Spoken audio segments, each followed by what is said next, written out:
You shall know the truth, and the truth shall set you free. The word truth is in the Bible somewhere between 130 and 300 times, depending on which translation you're using. That's way more than preach, about a dozen times. Way less than love, over 500 times. And about the same as money. So does that mean truth is more important than preaching, way less important than love, and about as important as money? Some would make that leap. I'm not going to make that leap. But what does it mean? I don't know. What is truth? Pilate asked that question in the verse right after today's reading. Oh my goodness, something dropped. What is truth? Maybe it's this. You want answers? I think I'm entitled to them. You want answers? I want the truth. You can't handle the truth. Or how about this? You sci-fi watchers from the 1980s and 90s, the truth is out there. Gloria Steinem paraphrased an earlier saying when she said, "The truth will set you free, but first it will anger you." She said something a little bit different. Can truth exist? Is there absolute truth? What is truth? Here's a quote about truth that's often attributed to George Orwell. It's not his. Other people have said it, though, and I'm not sure exactly where it comes from. It sounds Orwellian. In a time of universal deceit, telling the truth is a revolutionary act. So do we live in a time of universal deceit? Lies or half-truths are all over politics. Lies or half-truths are all over the legal system. Lies or half-truths are parts of resumes. Lies or half-truths are part of our personal experience stories. Lies or half-truths may be the way of life for all of us. I know people like to embellish some things to make them more interesting and try to keep things hidden too. And I'm not talking about things like, "Of course I like your haircut," or "what a beautiful baby" kinds of talk. I mean the kinds of lies that seek to take things away from others. The kind of lies that people rally behind.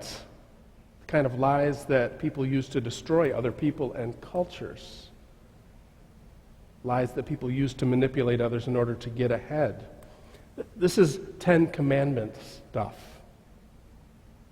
Do not bear false witness against your neighbor, often shortened as to do not lie, is about lying to take something of someone else's, like their property or their money, and to make it yours. It's about being in court and saying whatever is necessary to get what they have.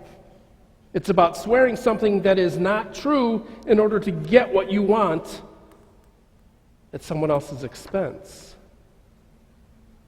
So maybe we do live in a time of universal deceit. But what do we do about it? Everyone who belongs to the truth listens to my voice, says Jesus. Instead of belonging to universal deceit, how do we belong to the truth? How do we listen? What does Jesus' voice say to us? "A new command I give to you, love one another. As I have loved you, so you must love one another. Let the one who is among you without sin be the first to cast a stone.